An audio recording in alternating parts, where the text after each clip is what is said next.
매주 일요일 밤 9시 유튜브와 트위치에서 생방송으로 진행되고 있는 미스터리 사건 파일의 신지우입니다. 이번 사건은 현재까지 이어지고 있는 미스터리한 사건 중 하나인데요. 사건의 시작이 2004년 4월 캐나다의 어느 도시에서 벌어진 투신 사건으로 추측이 되고 있습니다. 이 사건을 먼저 알아보고 본 내용에 들어가면 이해하기가 좋으실 것 같아요. 이 사진은 낚시를 좋아하는 분이라면 한 번쯤 가보고 싶은 곳 중 하나인 프레이저 강이라고 합니다. 이 강을 사이에 두고 뉴 웨스트민스터와 사우스 웨스트민스터가 떨어져 있죠. 그리고 이 두 지역을 연결하는 다리가 바로 웨스트민스터 다리인데요. 여기서 어느 여성의 투신 사건이 발생했던 것이죠. 경찰은 이 여성이 투신한 이유가 평소 앓고 있던 우울증 때문이라 추측했고 사건을 마무리하려고 했어요. 사건이 명백하다는 이야기죠. 타살 정황은 하나도 없었고 투신의 증거가 더 많았기 때문에 이대로 종결 지으면 끝나는 사건이었습니다. 경찰이 딱히 할 일도 없었어요. 그런데 이 사건이 오랫동안 해결되지 않습니다. 왜냐하면 시신이 발견되고 있지 않기 때문이었어요. 경찰은 빨리 시신을 찾아내서 여성의 죽음에 또 다른 이들이 관여되지 않았다는 사실과 정확한 사인을 확인하고 싶었죠. 유가족도 빨리 시신을 찾아서 장례를 치르고 싶었고요. 이런 이유로 여성의 시신을 찾기 위해 수많은 인원들이 장기간 동원됩니다. 하지만 끝내 시신을 찾는 데 실패했고 가족은 여성의 시신을 찾지 못한 채 장례를 치를 수밖에 없었어요. 그렇게 4년이 지나요. 2008년 5월 22일 사건이 거의 잊혀져 갈 때쯤 뜻밖의 장소에서 투신한 여성의 시신 일부가 발견됩니다. 이곳이 뉴 웨스트민스터죠. 그리고 이곳이 그 웨스트민스터 다리입니다. 여기서 투신한 여성의 시신 일부가 30km나 떨어진 커클랜드라는 섬에서 발견이 된 거예요. 4년 만에. 이미 시간이 많이 지났기 때문에 시신은 모두 부패돼서 뼈만 남은 상태였어요. 하지만 신기하게 발견된 발목뼈는 웨스트민스터 다리에서 뛰어내릴 당시 여성이 신고 있던 양말과 운동화 차림 그대로였다는 겁니다. 시신의 일부가 되는 발목과 운동화가 발견되자 경찰과 유가족은 다시 시신의 나머지 유해를 찾을 수 있을 것이라는 생각에 대규모 수색을 벌여봤어요. 하지만 이번에도 결국 수색은 실패하게 됩니다. 그렇게 또 6개월이 지나요. 거듭된 수색 실패에 가족들도 시신 찾기를 포기하고 있을 때쯤 경찰로부터 전화가 걸려옵니다. 투신한 여성의 또 다른 시신 일부를 찾았다는 것이었어요. 2008년 11월 11일 리치몬드라는 지역에서 강아지를 키우던 여성 다이아나는 평소 자주 다니던 강가 공원길을 걷던 중에 갑자기 강아지가 뛰어가더니 수풀 사이에서 뭔가를 발견하고 지저대는 장면을 보게 됩니다. 강아지가 발견한 것은 누군가 버린 것으로 보이는 이 낡은 운동화 한 짝이었어요. 별일 아니라는 생각에 다이아나는 강아지를 데리고 돌아가려고 했죠. 그런데 이 강아지가 전혀 움직일 생각을 하지 않은 채 계속 운동화를 향해 짖기만 하는 겁니다. 다이아나는 억지로라도 강아지를 데려가기 위해 하는 수 없이 운동화가 있는 쪽으로 다가갔어요. 그제서야 버려진 운동화 외에 또 다른 무언가를 발견하게 됐고 경찰에 신고 전화를 합니다. 실제 발견했던 운동화 사진인데요. 모양을 보시면 왼쪽이라는 걸 알 수 있죠. 그런데 다이아나가 발견한 것은 단순한 운동화 한 짝이 아니었어요. 왼쪽 발목까지 들어있는 운동화였습니다. 이번에도 3개월 전에 버려진 신발 한 짝처럼 발목뼈와 양말이 그대로 남아있었는데요. 이후 경찰은 DNA 검사를 통해 이 운동화가 3개월 전 커클랜드 섬에서 발견된 오른쪽 운동화의 발목과 동일 인물이라는 사실을 확인하게 됩니다. 즉 다이아나가 발견한 것은 4년 전 웨스트민스터 다리에서 투신한 여성의 왼쪽 발목이었던 것이죠. 2004년에 사망한 여성의 시신이 양 발목만 각각 다른 장소에서 4년 간격으로 발견되었다는 사실이 굉장히 특이한 겁니다. 하지만 이 발견이 사람들을 깜짝 놀라게 만든 이유는 정작 다른 사건 때문이었어요. 투신한 여성의 양 발목이 발견된 장소를 둘러싸고 있는 곳은 세일리시라는 해변입니다. 그리고 이 해변가에서는 2007년부터 최근 2018년까지 11년이 넘도록 매년 한 사람 이상의 유해가 꾸준히 발견되고 있다는 거죠. 더 신기한 사실은 다른 신체 부위들이 전혀 발견되지 않은 채 계속해서 발목만 발견되고 있다는 점이고, 현재의 사람들은 이 이유를 전혀 알아내지 못하고 있기 때문에 이번 사건을 아무도 풀 수 없는 미스터리 사건이라고 여기고 있죠. 이번 시간에 알아볼 미스터리 사건 파일은 캐나다 서부에 위치한 세일리시 해를 둘러싸고 있는 해변가에서 11년째 반복되고 있는 19건의 잘린 발 사건에 대한 미스터리가 되겠습니다. 좋아요와 구독 부탁드립니다. 캐나다와 미국 국경에 위치한 세일리시 해는 캐나다 서부 브리티시 콜롬비아주의 밴쿠버 섬과 미국 워싱턴주 주변을 둘러싸고 있는 작은 바다인데요. 2007년에 이곳에서 처음으로 사람의 발목이 발견된 사건이 시작되었고, 지금까지 발견된 사건은 캐나다 국경 내에서 14건, 미국 워싱턴주 내에서 5건으로 총 19건의 잘린 발목들이 발견되고 있어요.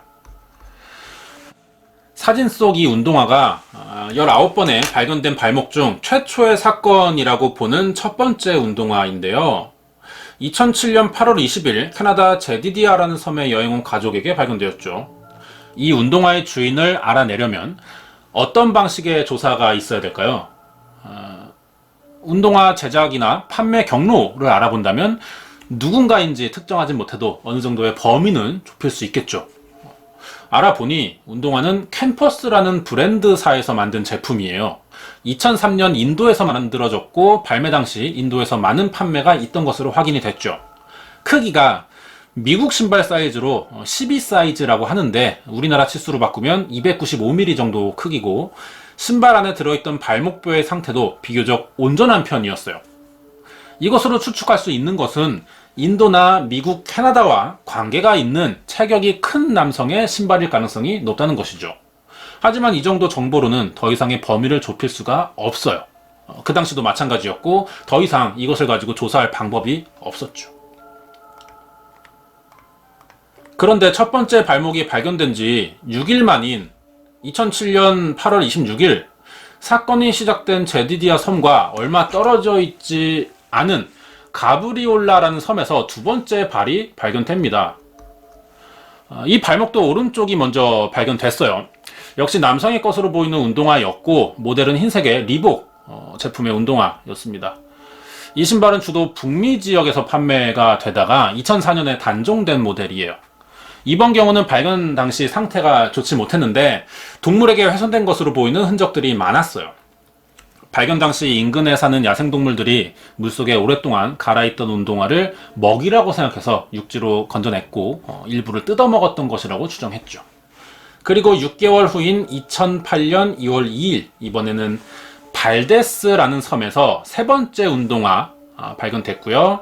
3개월 후인 5월 22일 먼저 소개했던 커클랜드 섬에서 여성의 뉴발란스 운동화, 그리고 약 3주 뒤 웨스트햄 섬에서 5번째 운동화가 연달아 발견됩니다. 특이한 점이 위 사진처럼 3번째와 5번째로 발견된 운동화가 같은 제품이었어요. 두 신발이 발견된 장소는 각각 발데스 섬과 웨스트햄 섬으로 두 곳의 거리는 36km 정도 떨어져 있어요. 그리고 신발 속에서 발견된 발목뼈를 통해 DNA 검사해보니까 이게 실제 동일인이었던 겁니다. 하지만 누구의 신발인지 주인을 찾지는 못했죠. 1년 동안 캐나다에서만 5번의 발목이 발견됐어요. 그러자 인근 주민들의 불안감이 커질 수밖에 없죠. 그래서 2008년 7월에 경찰관, 법의학자, 해양학자들이 모여 세일리시해 잘린발 사건에 대한 미스터리를 풀기 위한 대대적인 수사를 9개월간 펼칩니다. 하지만 사건 해결을 위한 어떤 단서도 찾지 못했고요. 사건 간의 연관성도 알아내지 못했어요. 이에 경찰은 최소한 발목의 신원이라도 찾기 위해서 300건이 넘는 실종자들의 인상 차기와 해당 신발을 일일이 대조해봤지만 이것도 실패합니다. 그러자 캐나다 경찰은 이 사건을 공개 수사로 방향을 돌렸고 발견된 발목들이 신고 있던 신발과 상표 크기, 판매 지역과 발견된 장소들을 모두 공개했어요. 제보를 받고 싶다는 이야기죠. 그러자 매일 경찰서로 수천 건의 제보들이 쏟아집니다. 그런데 사건의 실마리가 될 제보는 없었어요. 캐나다 경찰이 이 사건에 한참 매달리고 있던 2008년 8월 1일, 이번엔 미국 워싱턴주에서 또 다른 잘린 발목이 발견됩니다. 셀리시해 잘린 발 사건의 연장인 이번 6번째 사건은요, 캐나다가 아니라 미국에서 발견된 첫 번째 발목이었죠. 이후 2008년 11월 11일부터 2018년 5월 6일에 이르기까지 10년간 셀리시해를 기준으로 캐나다 브리티시 콜럼버스와 미국 워싱턴주 해변가에서 매년 신발을 신은 채 발견된 잘린 발목들이 꾸준히 발견되고 있는데요. 문제는 이 19건의 발목 중 신원이 확인된 사람은 2명밖에 없고 일부 사건의 경우 성별도 가늠하기 어려운 상황이라는 겁니다. 이 중 3번째, 5번째, 4번째, 7번째는 같은 사람의 발목이 따로 발견된 사건이었죠. 그 외의 경우는 모두 한쪽만 발견된 상태입니다. 아직 나머지는 찾지 못했어요. 이야기를 이쯤 들으면 궁금증이 생깁니다. 수많은 신체 부위 중 왜 하필 발목만 발견되고 있냐는 것이죠. 이 사진의 작은 발은 미국 워싱턴주에서 9번째로 발견된 발목이에요. 즉 이 사건은 성인과 아이 관계없이 발견되고 있다는 겁니다. 그리고 특이하게 신발과 양말 없이 발견된 사례인데 약 2달간 물속에서 부패가 된 것으로 추정되고 있어요. 큰 발은 작은 발이 발견된 지 3일 뒤에 발견된 것으로 성별도 확인되지 않았죠. 전문가들은 두 발목이 부패로 인해 자연적으로 몸에서 분리된 것이라고 하는데요.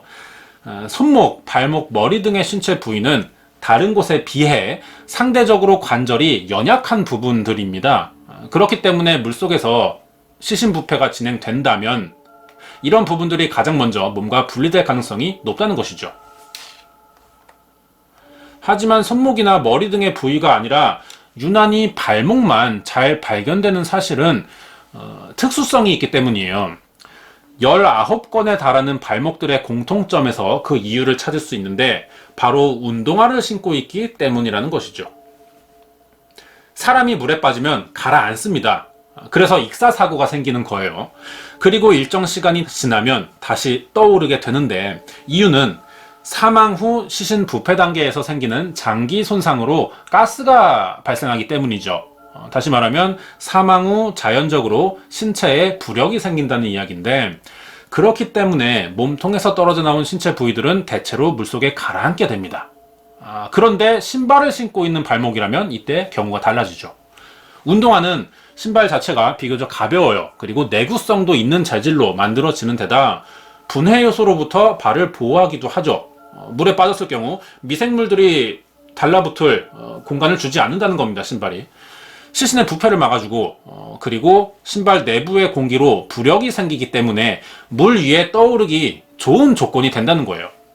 상대적으로 손과 머리는 장갑이나 모자를 쓰더라도 그 제품들 특성상 운동화처럼 부력 효과는 잘 생기지 않기 때문에 물 위로 떠오르기 힘들다는 겁니다. 하지만 그렇다 해도 시신의 다른 부분들이 전혀 발견되지 않고 발목만 물 위를 떠돌다 발견된다는 것은 세계적으로 굉장히 희귀한 경우라는 생각이 들어요. 여기에 일부 전문가들은 이 세일리시해 발견 사건이 과학적으로 가능한 이야기지만 19번이나 같은 장소에서 발견되는 것은 100만 분의 1에 해당하는 확률이라고 표현하면서 풀리지 않는 이상한 현상이라고 이야기했어요. 가능은 하지만 그 가능성은 매우 적은 사건들의 연속이라는 이야기입니다. 현상에 대한 이해가 되지 않자 사람들은 생각의 관점을 바꾸기 시작했어요. 그렇다면 이 발목들은 대체 어디에서 왔냐는 겁니다. 그리고 발목의 주인은 누구냐는 것이죠. 이에 따라 캐나다 내에서 떠돌고 있는 추측과 의혹 몇 가지를 알아볼 차례인데요. 파도에 밀려온 것이라는 추측이 있어요. 앞에서 알아본 대로 인도가 출처인 운동화가 있었죠. 만약 운동화들이 태평양을 건너올 수 있는 조건이 있었냐는 겁니다. 전문가들은 2004년 12월 26일 아시아에서 쓰나미 피해가 있었다는 사실을 떠올렸어요. 여기서 발생한 피해자들의 발목일 것이라는 추측이죠. 실제로 일본에서 지진과 쓰나미가 발생한 후 한참 뒤 7,800km나 떨어진 밴쿠버와 시애틀 등지에서 일본어가 적힌 축구공이 발견되는 사례도 있는 데다가 운동화의 경우는 30년 동안 무리를 떠다닐 수 있고 1,600km 이상의 거리라도 문제없이 이동할 수 있다는 겁니다. 거기에 발견된 대다수의 운동화들은 2004년 이전에 판매된 제품들이기 때문에 여러 정황들을 고려해 봤을 때 물리적으로 충분히 가능성이 있어 보이죠. 신빙성과 나름의 합리적인 가설로 보이는 주장 같아요. 하지만 여기에 치명적인 오류가 있다는 거예요. 잘린 발들이 2007년부터 발견되기 시작했다는 겁니다. 하지만 아시아의 쓰나미로 인한 피해는 2007년 이전에도 여러 번 발생해 왔어요. 만약 이 주장대로 발목 주인들이 2004년에 희생된 쓰나미 피해자라면 세일리시 해에서는 2007년 이전부터 떠밀려온 발목들이 발견됐어야 한다는 겁니다. 그리고 이 발목들은 한꺼번에 발견된 것이 아니라 2007년부터 2018년까지 10년 이상 해마다 꾸준히 발견되고 있어요. 쓰나미 피해자들 것이라는 주장으로는 이 부분을 제대로 설명할 수 없다는 것이죠. 이 이외에도 또 다른 의혹이 하나 있는데, 초반에 이야기했던 프레이저 강에서 투신한 사람들의 유해가 강물을 따라 흐르다가 세일리시 해로 모인 것이라는 주장인데요. 4번째와 7번째로 발견된 뉴발란스 운동화의 주인이자 우울증으로 투신했다는 여성의 사례가 이 주장을 뒷받침하는 좋은 예가 되죠. 프레이저 강에 빠진 시신이 어떠한 외부 방해 없이 강을 타고 흘러 들어가다 자연스럽게 도착한 곳이 세일리시 해가 될 가능성이 높다는 겁니다. 하지만 이 사건 외에 밝혀진 또 다른 발목의 주인이 실종된 어부였다는 것이 밝혀졌어요. 그러자 모든 발목들의 주인이 스스로 목숨을 끊은 것은 아니고 어떤 사고로 인해 물속에서 사망한 사망자들일 가능성도 남아있다는 것이죠. 관련된 이야기로 2005년에는 세일리시 해변에 위치한 쿼드라라는 섬에서 경비행기 추락 사고가 있었어요. 이때 비행기에 탑승했던 남성 4명과 여성 1명은 모두 사망한 채 발견돼요. 남성들의 시신 4구는 모두 수습됩니다. 그런데 여성 시신이 크게 훼손된 채 발견되었고 일부가 없었어요. 이때 찾지 못한 그 시신 일부는 세일리시 해변에서 발견된 발목 중 하나일 것이라는 추측이 있었지만 기존에 발견된 발목들 중에 여성의 DNA와 일치하는 발목은 나오지 않습니다. 만약 이후에 다시 여성의 발목이 발견된다면 이전에 발견된 발목들이 근처 프레이저 강이나 섬에서 사망한 사람들일지 모른다는 주장을 뒷받침할 수 있겠죠. 마지막으로 연쇄 살인의 경우도 추측해 볼 수 있는데요. 살인을 한 뒤 발목만 강이나 바다에 버리고 다른 신체 부위들은 땅에 묻는 식으로 살인을 숨겨왔고, 이러한 이유로 발목을 제외한 다른 신체 일부가 발견되지 않았을 것이라는 주장입니다. 하지만 어떤 추측도 명확하게 밝혀진 것은 없죠. 2008년 6월 16일 미국에서 6번째 발목이 발견된 지 이틀 만인 6월 18일 밴쿠버 아일랜드에서 7번째로 다시 발목이 발견됐다는 신고가 있었는데요. 알고 보니 해당 발목은 누군가 임의로 동물의 뼈에 미역을 감아 양말을 씌웠고 신발을 신긴 가짜 발목이었어요. 이 사건 이후 3년 뒤에도 비슷한 사건이 다시 일어났는데 2011년 8월 31일이었어요. 브리티시 콜ум비아의 오크 해변가에서 운동화가 발견되었다는 신고로 경찰이 출동해 봤지만 생고기를 뭉쳐서 발목처럼 꾸민 가짜 신발이었던 거고, 전날인 11번째로 발견된 사건이 보도되자 모방한 자작극이었던 거죠. 가짜 잘린발을 만들어 허위 신고를 한 사람들은 자신이 최초 발견자가 돼서 주목을 받기 위해 허위 신고했다는 사실을 순순히 인정합니다. 이 일로 캐나다 경찰은 수사에 혼란을 끼쳤다면서 공무집행방해로 체포했고요. 2008년, 2011년 가짜 사건을 일으킨 두 사람에게 모두 벌금형을 내렸죠. 결국 세일리시의 잘린발 연쇄 발견 사건은 발목의 주인이 누구인지, 어디에서 왔으며 왜 발목만 떠다니게 됐는지 이유나 원인에 대해 아무것도 밝혀진 것이 없는 상태입니다. 거기다 이 사건은 2018년인 지금까지도 계속해서 벌어지고 있는 중이에요. 즉 내일 당장이라도 세일리시해 해변가에서 또 다른 누군가의 발목이 발견될 수 있다는 거죠. 준비한 내용은 여기까지입니다. 이어서 다음 주에 알아볼 사건의 예고편이 있습니다. 끝까지 봐주시고 영상이 마음에 드셨다면 구독과 좋아요 부탁드립니다. 여기까지 현재 진행 중인 캐나다의 미스터리 사건 세일리시 해에서 발견된 잘린발 발목에 관한 사건 파일이었습니다. 네, 여기까지입니다. 개인적으로 저는 이런 류의 사건이 좀 흥미가 가더라고요. 살인사건 경우에는 너무 뭐랄까 안타까운 게 크죠. 물론 모든 사람이 뭐 실종되거나 사라지면 안타깝지만 살인사건 같은 경우는 좀 자극적이고 그리고 잔인한 묘사들도 많고 그래요. 근데 이런 류의 소재는 살인이라고 보기는 좀 힘들거든요. 사실 발목은 앞으로 계속 발견될 것 같아요. 이거를 해결하고 말고 할 게 없는 사건이라는 생각도 들어요, 저는. 왜냐면은 발목, 양말을 신고 운동화를 신고 있는 발목이 발견될 수 있다는 겁니다. 얼마든지. 미스터리할 게 아니라. 근데 유독 세일리시 해라는 곳에서 자주 발견되는 것은 좀 미스터리할 수 있는데 어떤 뭐 해류나 강의 흐름, 뭐 조류의 영향이 세일리시 해로 도착하기 좋은 그런 형태인지는 모르겠지만 사실 뭐랄까 이런 해양학적인 측면에서 사건을 해결하기도 힘들어요. 왜냐면은 우리 왜 얼마 전에 제주 여성 실종 사건 있었죠. 근데 며칠 뒤에 제주도 섬 반대편에서 나타났잖아요. 그 제주도의 섬의 그 해류도 제대로 분석해내지 못하는데 이런 경우는 더 심하겠죠. 그래서 해양학적인 측면에서 해결하기는 좀 힘들 것 같고 그냥 어떤 그냥 과학적인 현상일 것 같아요. 과학적으로 그냥 이런 것들이 가능한 물리적으로 가능한 이렇게 봐야 될 것 같습니다. 살인사건이랑은 전혀 별개의 문제라는 거죠. 그래도 어떻게 같은 장소에서만 계속 발견되는 건 그건 좀 신기하네요. 바다에 빠져 사망하는 그런 사건을 줄이면은 발견되지 않겠죠. 물론 뭐 쉬운 일은 아니지만. 이어서 다음 주 예고 좀 하도록 하겠습니다. 이 부분에 좀 반응이 좋아요. 기대된다라는 말들이 있으시더라고요. 고래 사진인데 저 옆에 면도칼이 약간 좀 대비되죠. 어떤 사건이냐면 2015년 11월 러시아의 소셜 네트워크 서비스 중에 부콘탁테라는 게 있습니다. 여기서 처음 시작됐고요. 전 세계로 확산됐어요. 현재 전 세계 10대들 사이에서 유행된 어느 게임에 관한 미스터리인데요. 흰수염고래라고 불립니다. 게임 이름이. 참가자들이 진행자에게 50가지의 지령을 받아요. 그리고 이 해당 미션들을 수행하면서 개인 SNS에 인증하는 식으로 진행이 됩니다.